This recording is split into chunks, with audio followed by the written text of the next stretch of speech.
बच्चों welcome two classes. कैसे हो आप सभी? आशा करता हूँ आप सभी अच्छे होंगे, स्वस्थ होंगे और एक शानदार तरीके से अपनी पढ़ाई को कर रहे होंगे। तो बच्चा, आज हम लोग करेंगे कक्षा 7 भूगोल पाठ्य पुस्तक में अध्याय 5 के प्रश्न उत्तर। अध्याय 5 का नाम है जलमंडल। हमने अध्याय 1 से लेकर अध्याय 4 तक के प्रश्न उत्तर अपने पिछले वीडियोस में कवर किए थे। आशा करता हूँ कि आप सभी ने उन वीडियो को देखा होगा और उसके नोट्स भी बनाए होंगे। तो आप लोग कॉपी और पेन निकाल के आराम से बैठो बच्चा और चीज़ों को नोट करते चलो। पहला प्रश्न कहता है रिक्त स्थानों की पूर्ति कीजिए। इसमें पहला प्रश्न कहता है पृथ्वी का लगभग इतने भाग में जल है। तो हम लोग यहाँ पे भरेंगे 71%। पृथ्वी के लगभग 71% भाग में जल भरा हुआ है और शेष लगभग 29% भाग में क्या है? स्थल है। दूसरा प्रश्न है समुद्री जल की औसत लवणता होती है।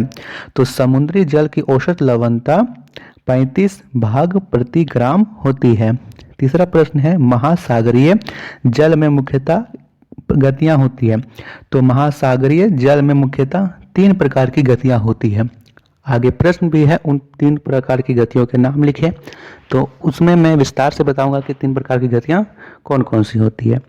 चौथा प्रश्न है महासागरों में ज्वार भाटे और आकर्षण बल के कारण आते हैं।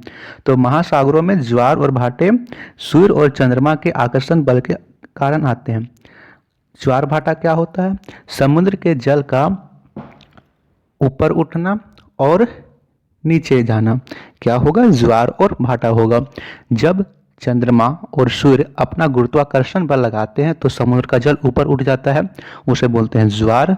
और जब वह नीचे जाता है तो उसे बोलते हैं भाटा। ऊपर उठने से क्या होता है बच्चा? जब समुद्र का जल ऊपर उठता है तो उसमें समुद्र का जल सतह यानी तट की ओर बढ़ने लगता है, तट की ओर ऊपर चला जाता है तो उसमें क्या बोलते हैं कि ज्वार। और फिर वह नीचे आता है, तट की ओर से वापस समुद्र में आता है तो उसे बोलते हैं भाटा। पांचवा प्रश्न है बृहद ज्वार और किस दिन आते हैं? तो बृहद ज्वार पूर्णिमा और अमावस्या के दिन आते हैं। ऐसा क्यों होता है?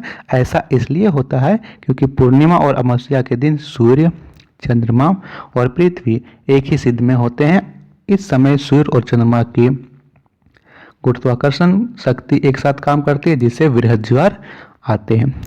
चलिए करते हैं दूसरा प्रश्न।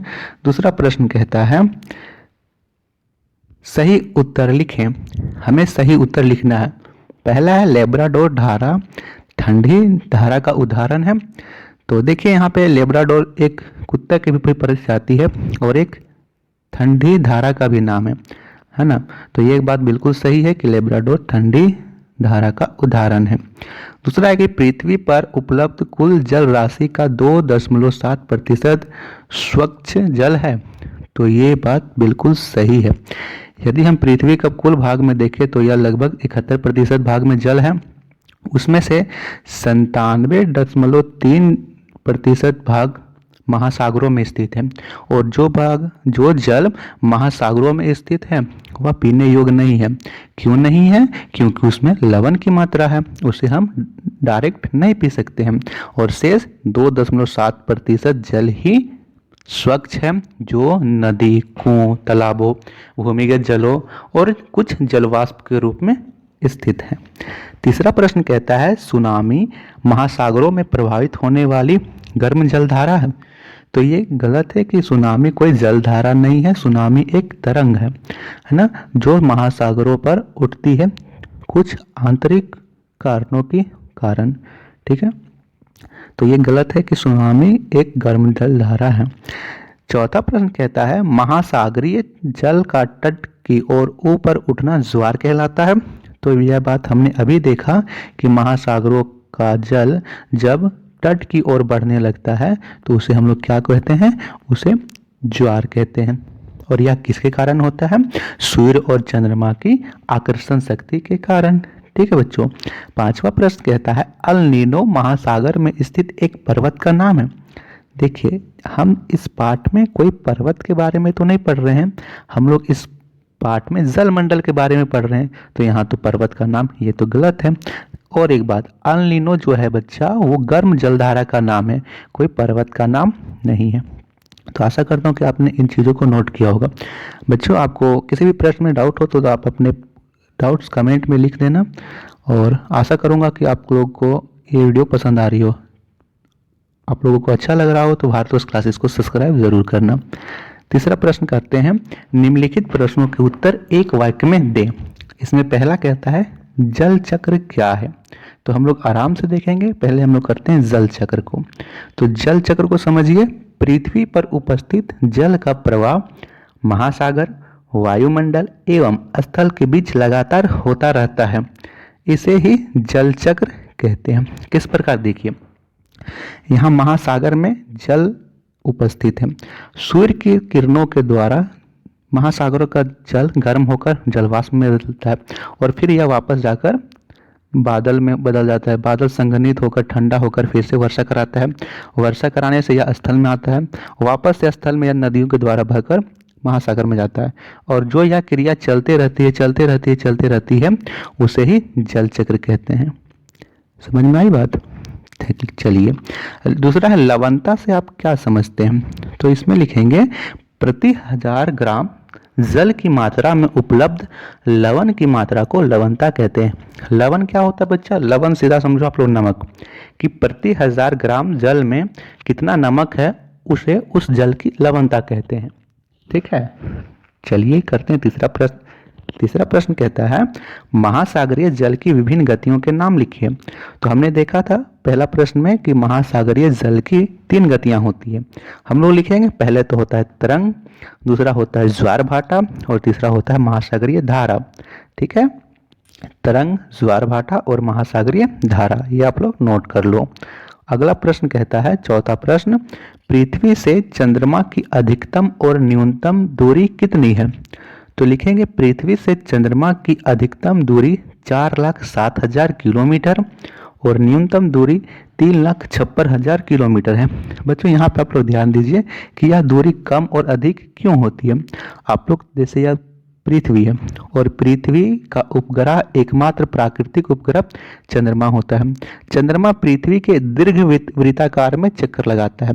तो दीर्घ वृत्ताकार कैसा होता है? ऐसे होता है, और यह चक्कर लगाते हुए कभी पृथ्वी के समीप आ जाता है तो कभी पृथ्वी से दूर चला जाता है।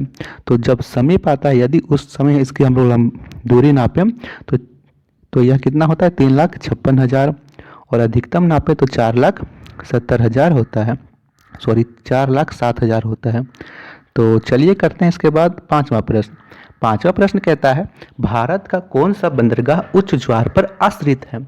तो इसमें लिखेंगे कि कोलकाता का बंदरगाह, यानी भारत का कोलकाता बंदरगाह जो हुगली नदी पर है उच्च ज्वार पर आश्रित है, ये आपको लिखना है। ठीक है, जो हुगली नदी पर जो बंदरगाह बना हुआ है कोलकाता का, वह उच्च ज्वार पर आश्रित है। यानी उच्च ज्वार पर से जो उच्च ज्वार के कारण महासागर का जल हुगली नदी के बंदरगाह तक पहुंचता है, कोलकाता का बंदरगाह तक, उससे कई जहाज जो इसी ज्वार के सहारे हुगली नदी के तट तक जा पाते, हुगली नदी के कोलकाता बंदरगाह तक जा पाते हैं। चलिए करते हैं इसके बाद प्रश्न संख्या 4। चौथा प्रश्न कहता है लघु उत्तरीय प्रश्न। पहला है पृथ्वी पर जल के वितरण को समझाइए। तो हम लोग लिखेंगे यहाँ पर कि पृथ्वी पर उपलब्ध जल की कुल मात्रा का 2.7% स्वच्छ जल के रूप में है।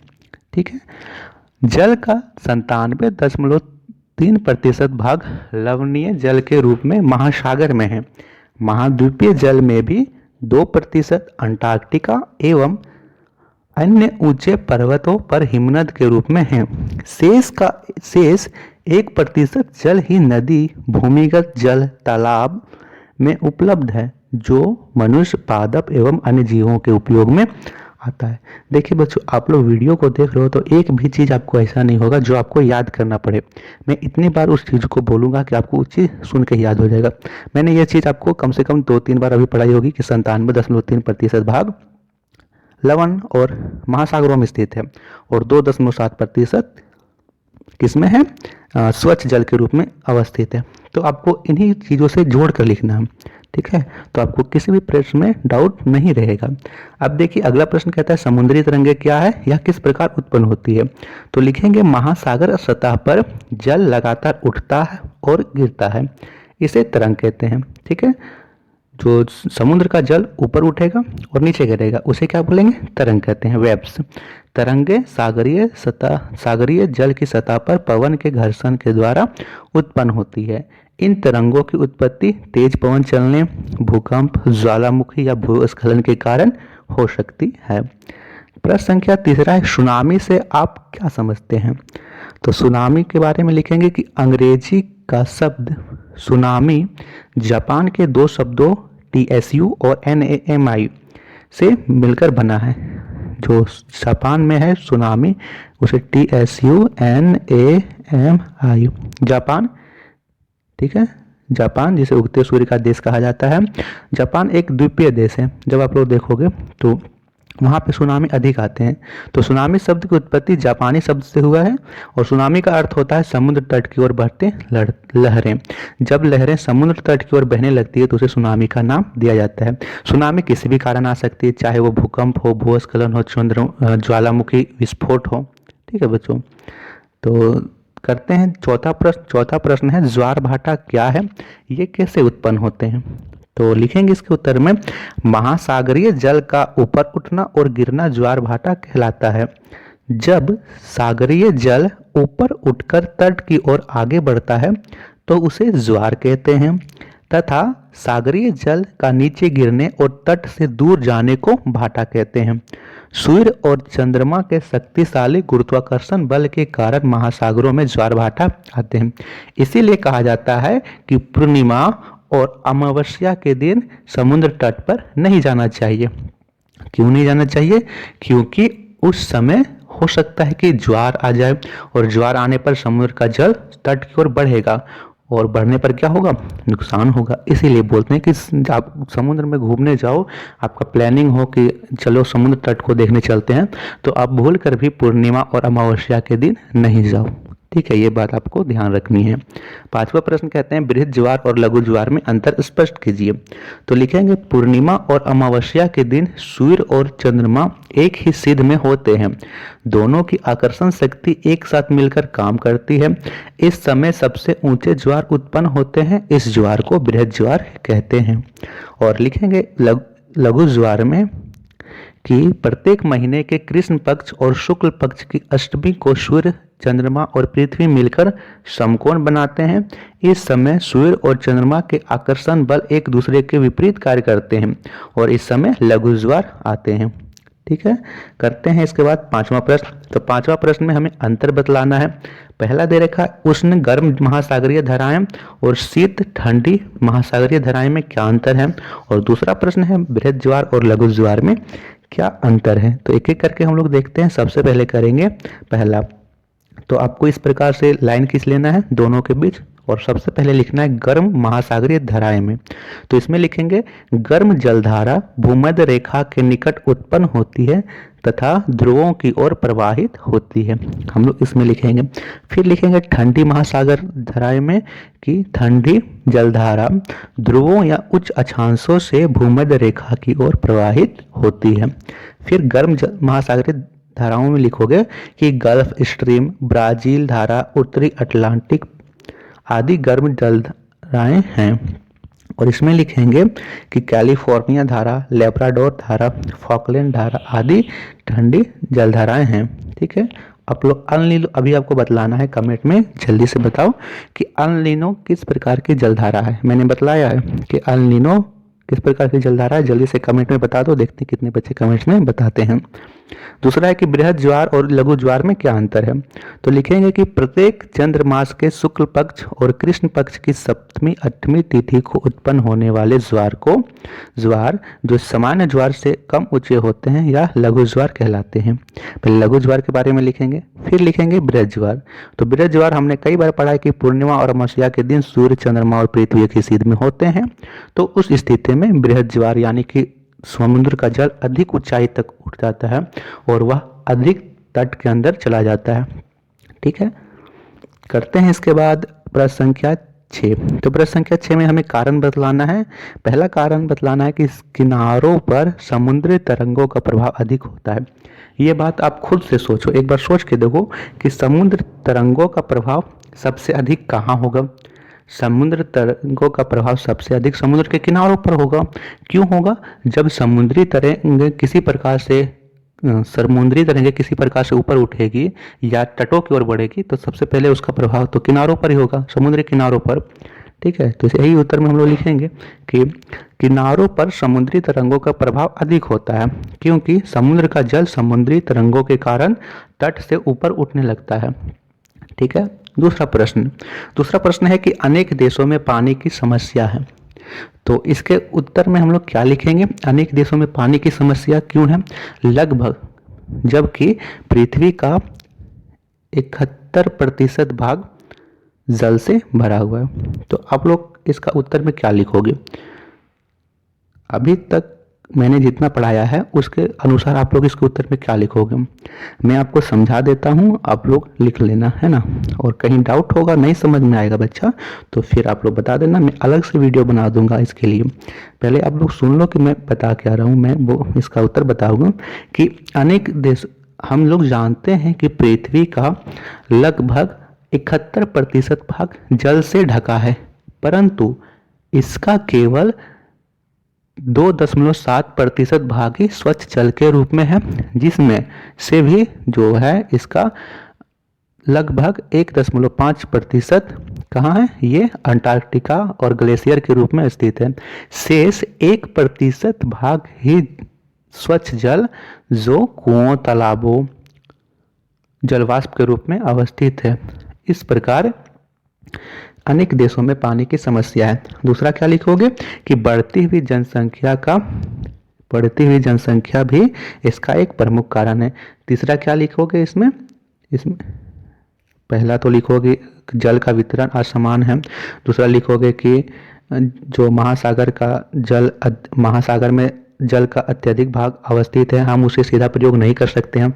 तीसरा लिखो कि बढ़ती हुई जनसंख्या भी इसका प्रमुख कारण है। चौथा लिखोगे कि जल का दुरुपयोग भी इसका एक प्रमुख कारण है, जल का असमान वितरण, है ना। तो ये सभी चीज़ें आप लोग लिखोगे। तो प्रश्न संख्या 7 जो दीर्घ उत्तरीय प्रश्न है वो आपको अपने से करना है। तो आशा करता हूँ कि आप सभी को वीडियो पसंद आई हो, और आपको किसी भी प्रकार का डाउट हो किसी भी प्रश्न में तो आप अपने डाउट्स कमेंट में लिख सकते हो। और हाँ बच्चा, तो इतनी मेहनत आप लोगों को अच्छी लगी हो तो भारतवर्ष क्लासेस को सब्सक्राइब ज़रूर कीजिएगा, वीडियो को लाइक शेयर ज़रूर कीजिएगा। धन्यवाद। नेक्स्ट वीडियो में हम सभी करेंगे अध्याय 6 के प्रश्न उत्तर। Thank you.